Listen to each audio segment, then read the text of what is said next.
Our definition of leadership is, can you lead yourself, regardless of what anybody else does or think? Do you have your core values in place? Do you have aligned with your purpose, your mission, and what it is you're called to do here on this earth? And are you living that as authentically and as real as possible every single day?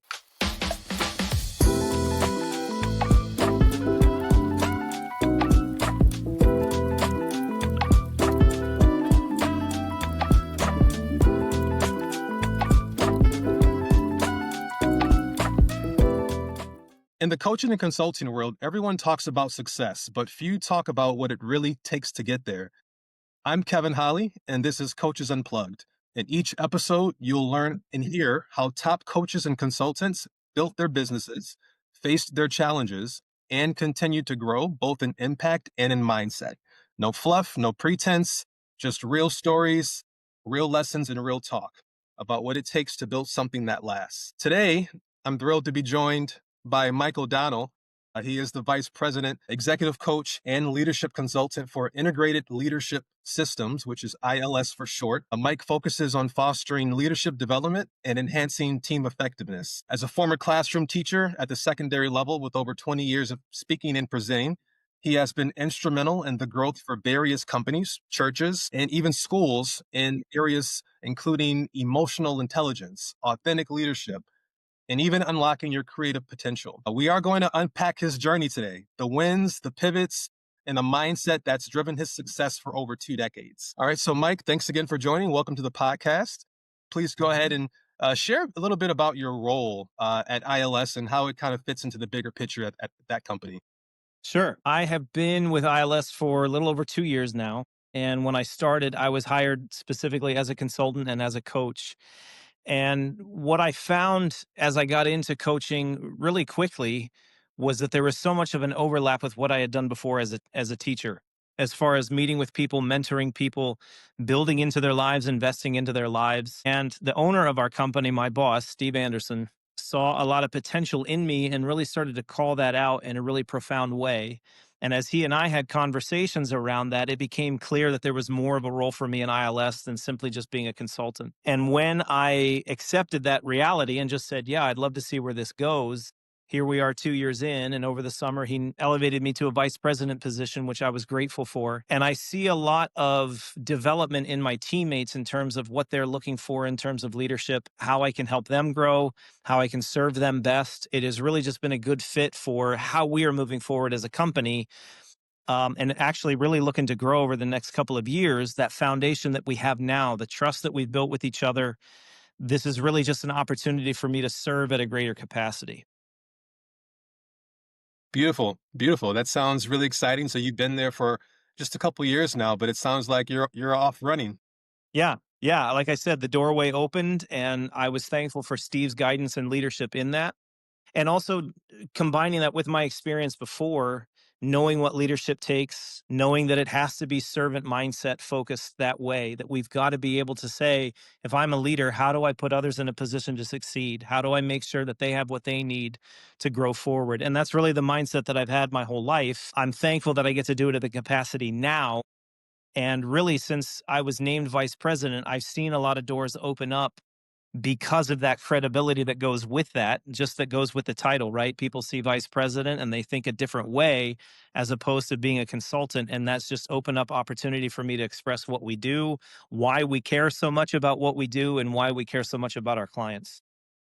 Absolutely. Great answer. I love that. Tell me, Mike, tell me this. What does a typical day look like for you? Being the That's a vice great president question. of the company, what does the day look like for you?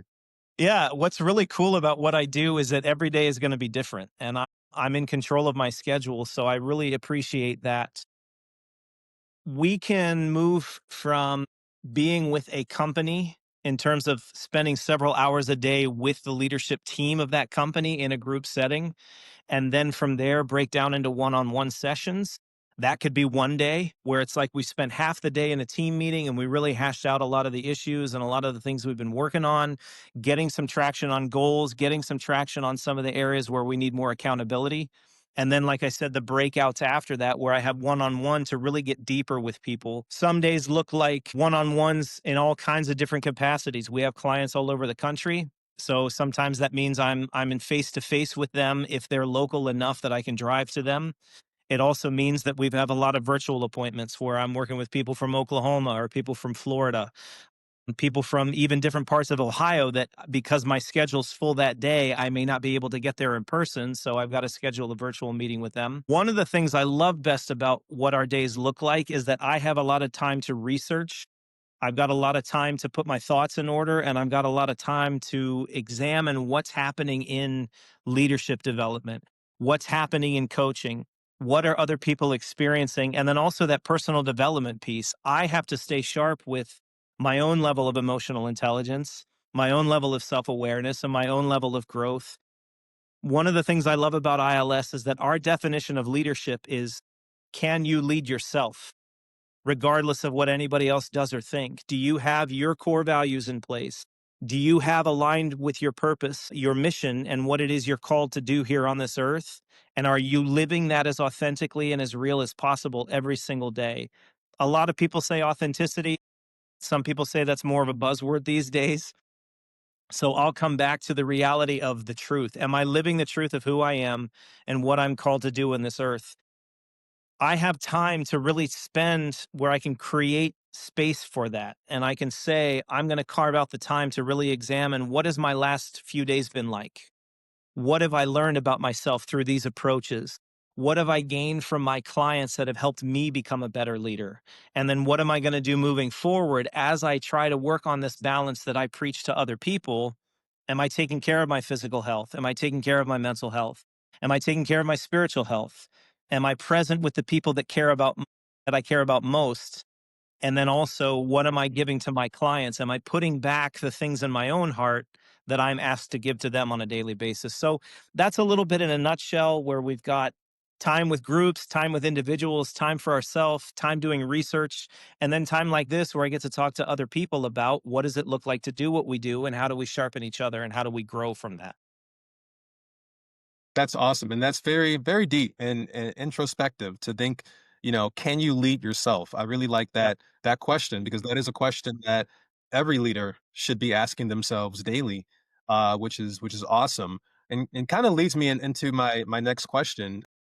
So, what do you think? What setbacks or lessons in your life helped you shape your approach that you Wow. have today? That's a really great question. When I look at the setbacks in my life, I honestly come to this understanding that it's because I didn't know myself. And I know that sounds very esoteric and it sounds kind of nebulous, but when I think about the things I struggled with most, whether it be a lack of confidence or an insecurity or even fear, anxiety, depression, which was a part of my history, it's because there was this disconnect, I guess, between who I knew myself to be and what I was actually living.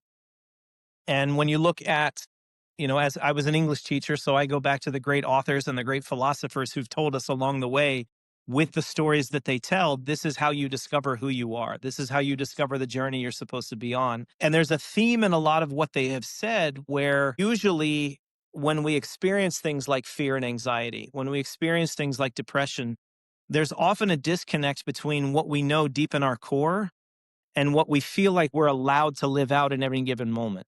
And when I say what we feel like we're allowed to, we know that we all carry expectations. We know that we also carry the expectations of others. Whether we want to admit that or not, it's still very much a part of who we are as human beings. And so we constantly are trying to fit into this mold, so to speak.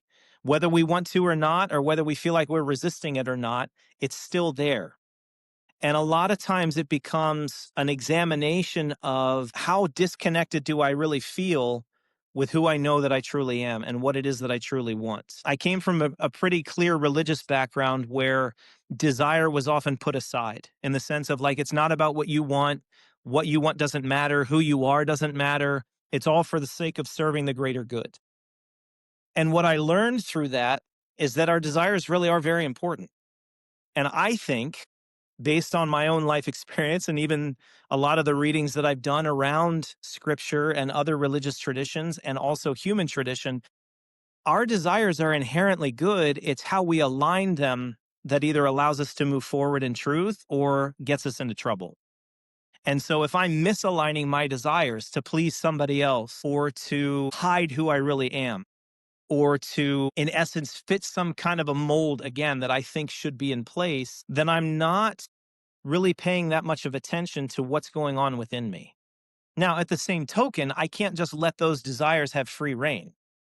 I have to learn to align them with a lot of things. And some of that is the community that I live in, the people that are trusting in me, the things that I want to accomplish in my life. Like, for example, if I desire to be an incredible coach, I can't just go crazy with having as much free time as I want and not putting in the work and not doing the research and the reading and the preparation, right? I have to do the things that align with that desire to where I want to go.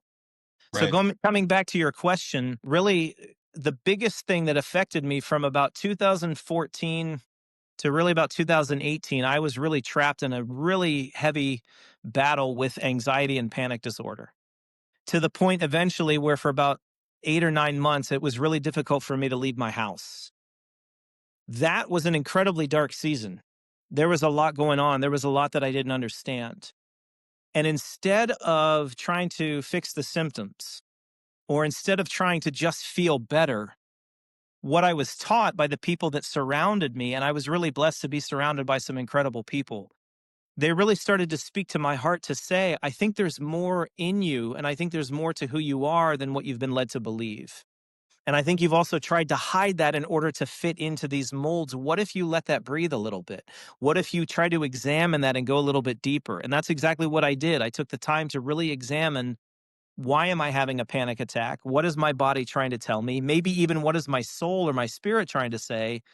And how do I figure that out? Right. And as I did that, I just started to learn this is really a conversation that we should be having, because I only got free based on the fact that people came alongside me and helped me talk through it and work through it. And so I apply a lot of that in what I do as a coach. And it's really informed so much of what I do as a coach, to be able to have some of those conversations with people to say, I want you to be comfortable where you are. I don't want to move you into a space where you feel uncomfortable talking about these things. But I also want you to know that I'm safe enough and we are safe together in this space that you can kind of lean in a little bit more, because I've done the work. I've gone through these difficult things. I went through the storm, so to speak, and I really discovered a lot that I didn't know was there. And I'm so thankful that I did. Now that I look at these things that we might call negative emotions, how do I help other people recognize that those could be signposts? Those could actually be indications of something deeper that we might need to examine differently. So I know that's a long answer to the question. You've probably already figured out right now that I do tend to get pretty deep pretty quickly. So No, it's great. It's awesome. the setbacks that were there, I honestly do see as a gift. And that's what I try to communicate to my clients and my friends, to say, I know it's painful. I don't want to dismiss your pain. I definitely want to acknowledge everything that you're feeling, and I want to validate that for you. I also want to get curious around it. What are the things that we can actually learn here, and what are these things trying to tell us? There's a story being told here, the good and the bad and the ugly, right? And so how do we learn to listen differently, and how can we together come to some things that we might not be able to see on our own? Right. Absolutely, Mike. And it reminds me of the old saying that oftentimes people they'll see your glory, but they don't truly know your story, right? Yeah. And what you've been through that you just so eloquently shared is a lot of people would have quit, on their career, they would have quit on their family, they would have, given up in a lot of different ways, going through something as challenging as that. You stayed resilient, you stayed committed to the process, committed to yourself, committed to your family, to keep going, keep climbing, staying after your goal and the bigger picture and your mission and your purpose in life. And Yeah. I think that's very, very, very much inspiring. A lot of people that are listening are going to get a lot of inspiration just from your story alone. So that's Thank you. incredible. Thank you. And you, of course, That's the hope. I mean, there were a lot of dark days. And honestly, Kevin, there were days that I looked at the options, not from the sense of like, boy, I hope, to put this to an end. I'm trying to speak euphemistically, right? But where is this going to go? How long is this going to last? And is there a purpose for this kind of suffering? This is really awful. I don't wish this on anybody. Why is it happening to me? And it was knowing that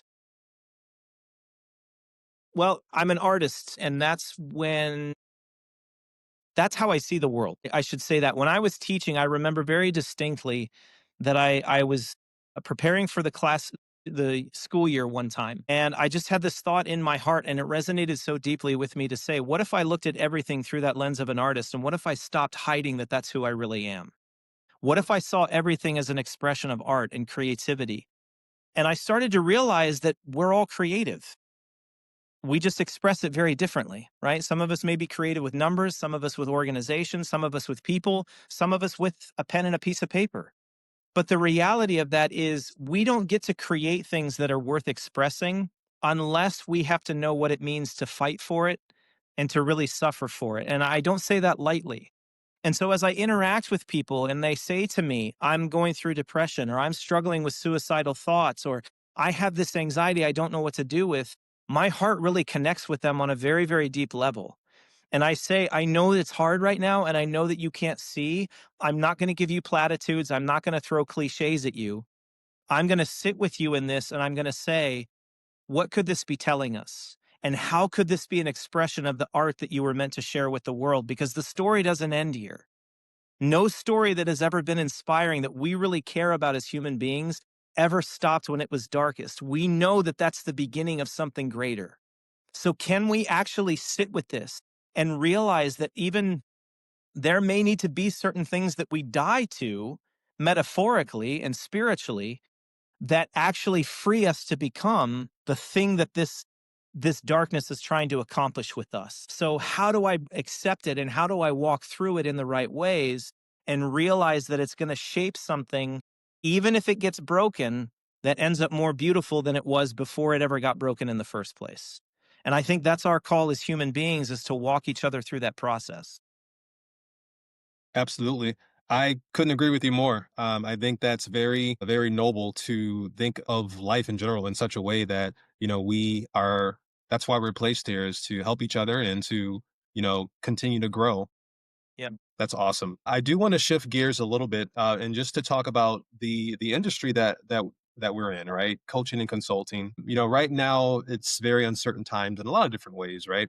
Yeah. There's things with the economy. There's things with companies that are downsizing. Companies are AI is taking over a lot of different industries. Hmm. I just want to talk about what are some of the challenges right now that you see coaches and consultants facing. Yeah. We are definitely leaning into a cultural shift where people could very easily rely on AI. And I think that's one of the things that concerns me the most. Not that people are using it and not that people are using it to a certain extent, but become relying on it, becoming reliant on it, excuse me. Because I even played around with it to say, like, if I were going to coach myself through AI, how would I do it? And so even taking the time to say, what as I have used ChatGPT to figure certain things out and to get research in a more condensed way, what do you know about me? What would you say about me? And how would you describe me? And as it kicks out the information, I could really use that as fuel for trying to line up with accountability. But really, I'm just accountable to a computer. I'm accountable to what's on my phone based on stuff that I've put in. I haven't put in my deepest, darkest secrets, right? I haven't put in the things that really challenge me the most. It may be things like, how do I form a better diet so that I'm eating healthier? How do I exercise differently so I'm much more fit or functional in that way? I'm really just talking about certain highlights with AI. The human element is always the most important thing. And I don't think we're ever going to get away from that. As much as people say this is taking over or that's taking over, I remember in the classroom, when even just recently enough that my students were using AI to write papers. You can't fool a teacher who's been in the classroom for more than a few years with this is their words and this is something that they took from somewhere else. And so that human element is very, very necessary. It's also something that we all crave. We're wired that way. We're made that way. So even though we may shun it over here, or we may cut it out over here, or build up walls to protect ourselves, there is still that element where we come back to where I need to know that I'm accepted by other people and I'm connecting with other people and I'm accountable with other people. That is an innate human desire that will never go away. So even as I said to ChatGPT, how would you coach me through these things? It kicked something out and it even said, do you want this in a PDF that you can follow and refer to? Well, sure, that would be extremely helpful, but who's going to check up on me? Who's going to drive me to that? It has to come from within.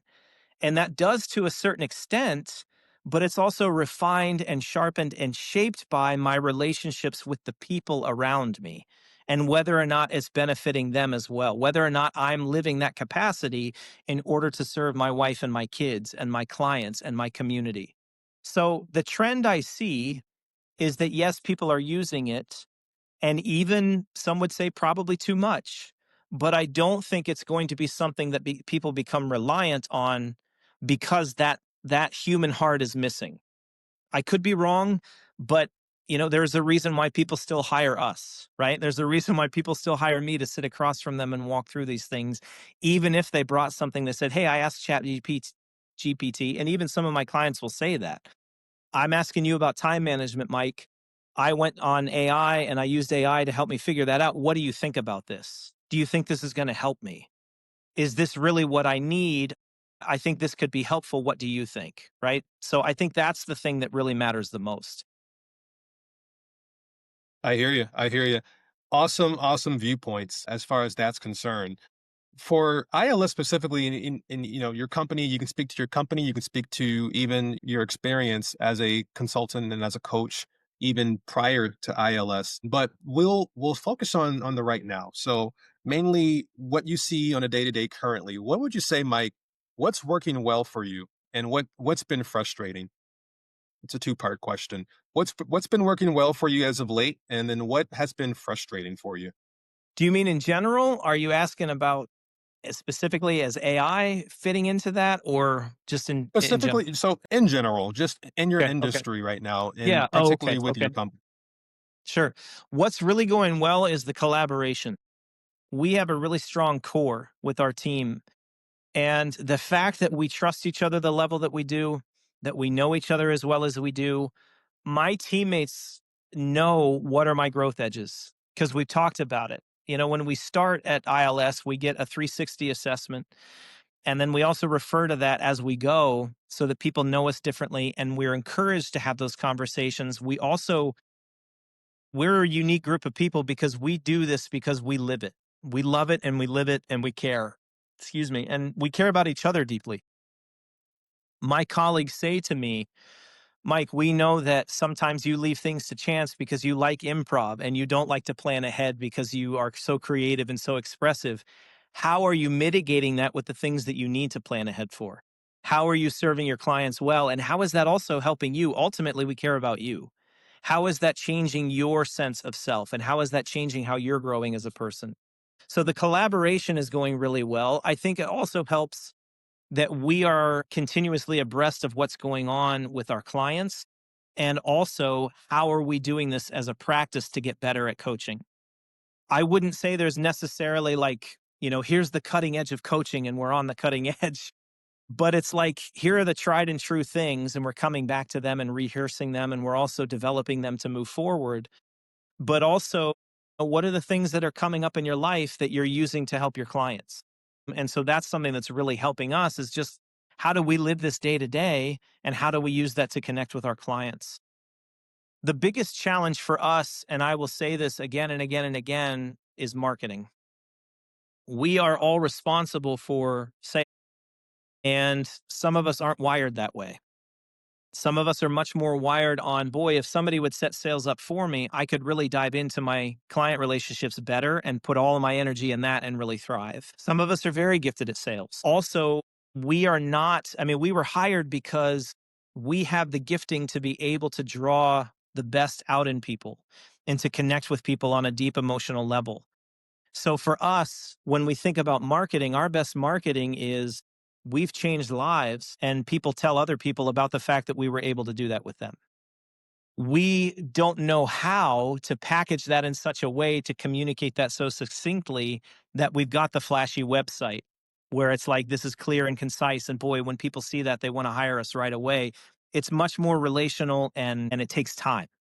So the biggest challenge for us is how do we get in front of enough people to be able to express our passion? When we speak in front of large groups, we usually get hired by a lot of people because they see the things that we care about and they connect with it because we're able to do that very well.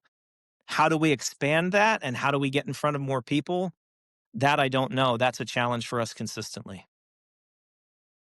I hear you. So you would say that's the most frustrating thing right now, like you said, is just getting in front of enough people, and especially in this age of social media and Instagram and TikTok, and everyone wants to be a social media celebrity. It can be challenging for a lot of companies to stand out right now. And there's so many different options, and we live in such a microwave society, as I heard it put before, where That's people so want it true. instantly. They don't want to wait for anything. They want, if they're in the drive-through window for more than 5 minutes, they're gone. You know what I Yep. mean? So Yep. they want instant gratification. And when it comes as far as how that translates to the coaching industry, they want quick results. They want it now. They want it yesterday. They don't want to go through the whole process. And you know, like you said, it's a challenge for many companies in your shoes to get in front of enough people, and to stand out where they can attract those clients. Mhm. So that's a very interesting viewpoint. So right now, I mean, as far as you're currently in your role right now with ILS, what would you say are some of the misconceptions people have about this industry right now That's a that are on great the question. outside? Yeah. I think one of the misconceptions is that the work that we do is easy. When we say, we coach people, it's like, well, you just show up and tell them what to do and they do it, or you just encourage people and it's kind of fluffy and we're not really sure what that's all about. A lot of the misconceptions are around emotional intelligence and how important it is. In particular, we work with a lot of construction companies in central Ohio. And we have such a unique way with them because we've got an industry that, for all intents and purposes, emotional intelligence is nowhere on their map. And when we come in and say we're going to train your people in this, they obviously say like, "Well, what's the point? Why do we need that?" And then we actually demonstrate for them how important it is and what it looks like. Their eyes are open to what it is we can actually do and how that does transform a culture. Because no matter what industry you're in, every single company wants to make sure that their culture is the right culture, that they're moving in the right direction and they're accomplishing what they want to accomplish. How do you do that? You do that through culture. And a lot of the misconceptions around what we do are that there's not a lot of depth to it. There's not a lot of practical application for it, that we don't know how to handle a business simply just because we're executive coaches, right? I came from an education background. What would I possibly know about running a business? And it really just comes down to that human element. We help businesses do well and we help them go from good to great because we understand the human element. It doesn't matter what industry you're in. I guarantee you that I can make a connection with your people. And I guarantee you that I can make a connection deeply enough and a trust bond enough that we can move forward in whatever goal that you have. And so a lot of times that misconception is we are this kind of company or we're in this kind of industry or you just do coaching. How could you possibly help us? So that's one thing. I mean, that's from a client perspective, right? Another misconception is even people that we talk to in the industry. We see a lot of misconceptions in the way that they approach coaching, where it's like, I'm not sure that I would do it that way because that is a little bit safer of a way to approach it. And we don't, one of our values is not safety. And I'm talking about safety in the sense of like, we're going to take risks with people to be able to build that trust and to be able to build that relationship. Relationships are messy, they're very, very difficult. The human element is always unpredictable. That's what I mean by safety. We know that it's unpredictable. We know what to do because it's unpredictable. And a lot of misconceptions people have, even within the industry, is that you have to do it a certain way or you have to contain it within a certain parameter. And we respect everyone's boundaries. We respect where people are in the whole process. We don't force our way in. We don't try to convince anybody of anything.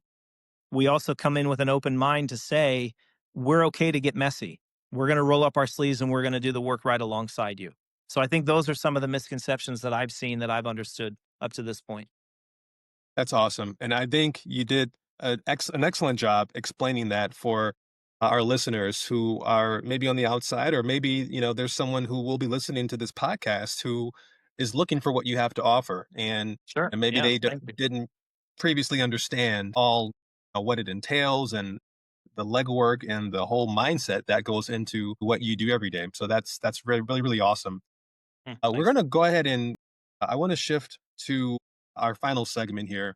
And we're just going to talk about some of your plans for the future and where you foresee your company and the industry going. As far as the next 6 months, the next 12 months from now, where do you want to be?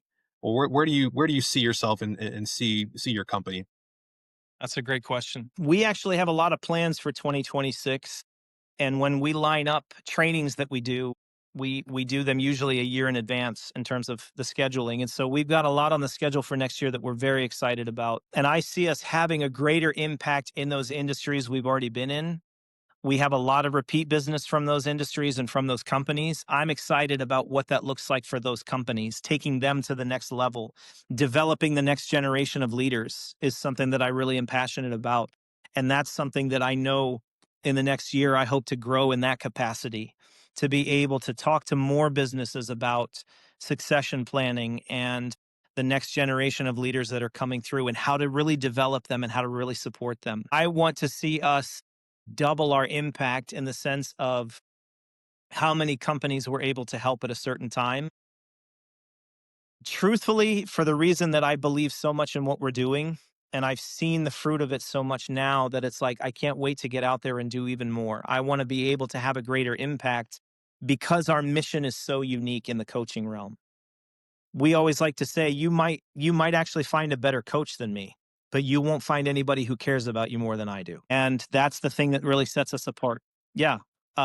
Because we've been through it. All of my colleagues, they could tell you the story of the struggles and the difficulties that they've been through and how honest they are about that, how real they are about that, that it's tangible, that we, as we talk to each other, we know that we're not just saying something that we read in a book about coaching. We're actually living this out. And it's like we know each other well enough to say, here are the things that are really shaping our thinking, and here are the things that are really moving us forward. So within the next 12 months, again, I would love to see us double our impact in that regard. Not that we're necessarily doing more work, but that we're having a greater impact with more people. That's what I want to see happen. Beautiful, beautiful. And just because we're running a little bit low on time here, I just want to kind of bring this all together as one of our last questions here, Mike. And thank you for the elaborate answers. I think everyone will find tremendous value from this podcast, and you've been great so far, and I really really appreciate that. To kind of wrap things up here, what would you say as far as maybe we're talking to, maybe it's a seasoned coach or consultant, maybe it's someone who's newer and just getting into the industry? What advice would you have, or what is maybe even the most important lesson you've learned in your career that you would like to pass on to, whether it be the next generation or even just someone else in your shoes 10 years ago who wants to, get out of that and get to the next level? The thing that I always say to answer a question like that is that your superpower is always going to be curiosity. The more that you recognize everything that's around you, whether it's the relationships that you have, the potential relationships, the things that you're going through, the work that's in front of you, you have to stay curious about it. The more that we stay curious, we actually move. What's interesting is that a lot of our lives are lived in what we call the lower reptilian brain. And that's where fight or flight happens. That's where survival mode is. And most of us are there most of the time. We don't even realize it anymore. And when we get curious, we actually move into the prefrontal cortex. That's where joy happens. That's where creativity is expressed. That's where problem solving takes place. So if I want to move forward, if I want to grow as a coach, if I want to get into the industry or even be better at it if I've been in it for a while, I've got to stay in that space. That's going to help me understand more of what I'm actually looking at. And it's going to take it to the place where I know that I can actually grow with it. I always try to preach that as much as I possibly can. Everything is a gift. If I stay curious, I'm actually going to grow through this. And just very briefly, that's actually how I overcame panic disorder. Instead of fighting it, I got curious about it. And I can't tell you all the things that I learned out of it, but that's again something I use in my coaching is how do I got a wealth of information now that I never thought that I would have. And if I'd had given up, I can't imagine what I would have missed out on. But now I have a wealth where that actually became a victory for me instead of a dark point that I don't want to go back to. It's something that I live out of and I flourish from. Got to stay curious. That's awesome. That's awesome. Any final words, Mike? You know, I just am so enamored by this work that I get to do. I love every single day because I don't know what's going to happen and because I just learn the gift of people. And if I could say one thing to your listeners, your life has a purpose. Your pain has a purpose. You are a gift to the world. And if I can help you in any way, shape, or form learn what that gift is and how to use it, then my life counts for something. And that would make me very grateful. Beautiful. Very, very well said. Thank you. Thanks for having me, Kevin. This has been a lot of fun. My pleasure. My pleasure. Well, thank you all for listening and for being a part of a conversation that's redefining what it means to grow, lead, and create impact. If today's episode resonated, share it, follow along, and keep the energy moving forward because the future of coaching and consulting isn't written by chance. It's written by those willing to evolve. I'm Kevin Holly. Until next time, keep building something extraordinary.